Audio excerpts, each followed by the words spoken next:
I felt like I should warn you that this is going to be the last episode of WNBA Weekly until the end of August after the Olympic break, because there's only 4 games being played on Friday, so that's the entire weekend. I didn't feel like it was necessary to do an entire show just for that. So I figured I'll add that onto the end of this one. We'll go ahead, film this episode, we'll call it a season, and then, I get my 1-month vacation to just relax and think about my life for a few seconds, because I'm going through some shit right now. I can use this break. So, hopefully you enjoy it. It'll either be abnormally long or surprisingly short considering how much I'm stuffing into it. Either way, there's going to be a lot of editing, both on the video itself and the description, because I can already tell just from looking at the script, it's way too long. It's not going to be able to fit all of it into that little description box. They have character limits and all that bullshit. So, there's a lot of stuff that I'm going to be figuring out before I go to bed tonight. So, yeah, it's going to be fun.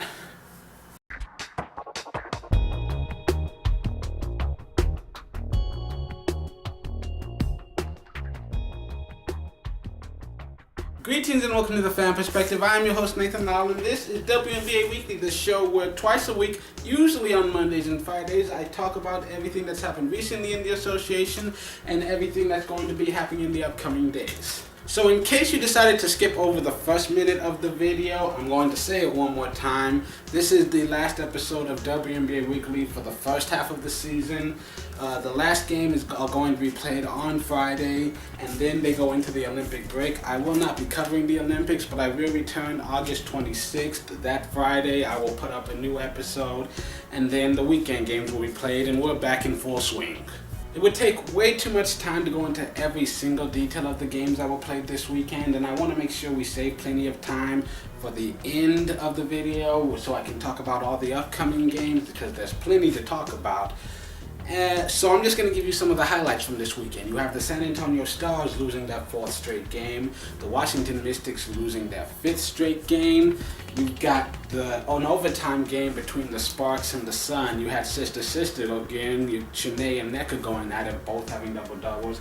That game goes into overtime, but LA is able to hang on for the win, their 20th of the year. They tie the Houston Comets for the best start in WNBA history at 20-1.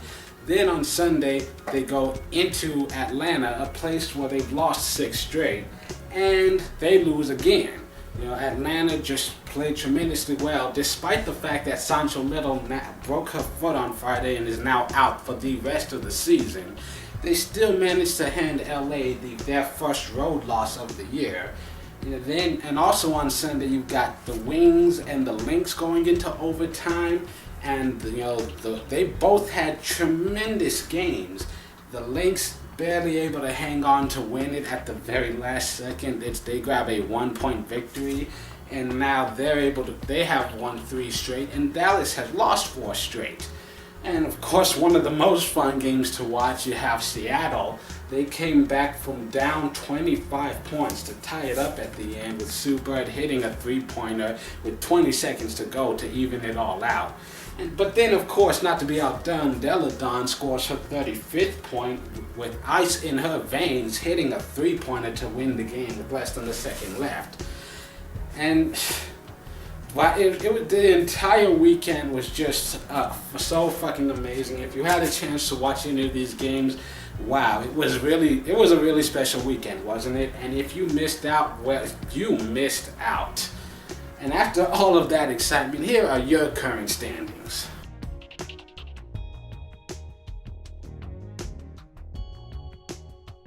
It has been a very fun and exciting year so far for the W, hasn't it? And it just keeps getting better and better as we go along. You've got the 3 teams who have established themselves as superpowers, with the Sparks and the Lynx. They barely lose anything. You've got Liberty playing incredibly well right now, and like half of their losses have come to the Sparks and the Lynx. So these are 3 very dominating teams. You've got the Dream. They're still a bit iffy to me, but they are currently in 4th place, and they are still one of the only 4 teams in the league with a winning record. So they're only 1 game above 500. and they've got plenty of tough teams left on their schedule. So there's still not that much separation between them and the teams right below them. And the teams right below them, there's like the next 6 teams are separated by less than 2 games. So there's still plenty of shuffling to be going around before the season ends. Things are definitely starting to look like they're taking shape, and I do feel like I'm getting a general sense of the direction in which every team's season is going to be going. But for the most part, you have the 4 powers, and then you got everybody else. So now that I've gotten all that out of the way, let's go to the last 4 days of action that we will have before heading into the Olympic break. As always, I will tell you which games are currently scheduled to be broadcast nationally, which there are a few of those, so be ready to either set your DVRs or just take a little time off work. Tell your boss you're going to be a couple hours late, because you've got plenty of great action coming your way. As always, I would tell you which ones are being broadcast nationally, and for the rest, check your local listings, or you can watch every single game on WNBA League Pass. And don't forget, I'm telling you, I am announcing the Eastern Standard Time, so be sure to adjust for your time zone. On Tuesday, you've got 10 games in action. You've got the Sparks at the Fever at 8 p.m. Eastern Standard Time on ESPN2. The Sparks, they just came off of a tough loss, but they have not lost 2 games in a row all year, and they are hoping to keep a strong grip on first place as long as they can. And then after that, you've got the Mercury versus the Sky, and that one's at 10 p.m. And both of these teams come in looking to try and grab their 3rd straight win. On Wednesday, be prepared. We've got a full slate of games, all of them early in the morning, at least for America. You've got, first of all, the Liberty at the Mystics, that one at 11:30 a.m. And you've got the Mystics, they're in a free fall. They've lost 5 straight.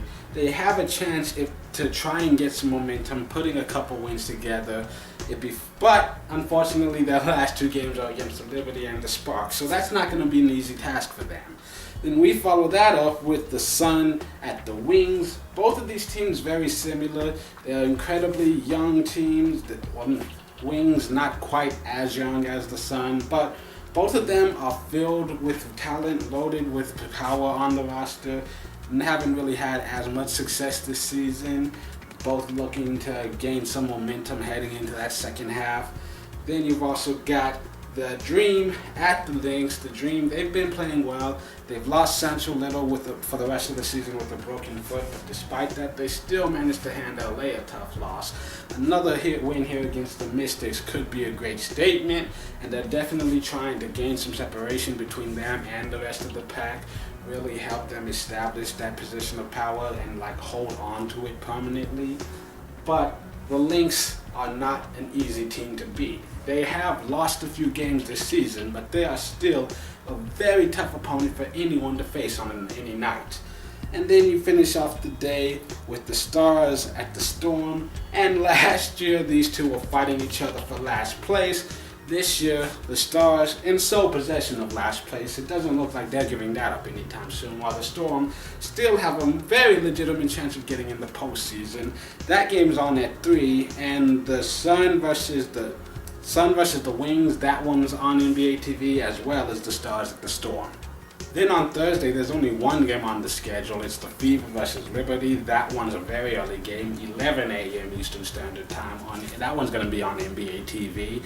And you've got 2 Olympic teammates squaring off, Tamika catching versus Tina Charles. So they get to have one last go at it with each other before becoming teammates and trying to take on the world in Rio. Then on Friday, we've got 4 games to finish us off before we go into the Olympic break. You've got the Sparks at the Mystics at 7 p.m. You've got the Wings at the Dream at 7:30 p.m. You've got the Storm at the Lynx at 8 p.m. That one on NBA TV. Fellow UConn alums and Olympic teammates Breanna Stewart, Maya Moore going at it for a few times before joining forces to take on the world in Rio. And then the very last game of this half of the season before we go into the break, you've got the Sun at the Sky on 8:30 p.m. And the Sun, even though their record doesn't reflect this, they're a very good team. The Sky just barely hang on for the win in Seattle. And the Sun, basically the exact same position as the Storm.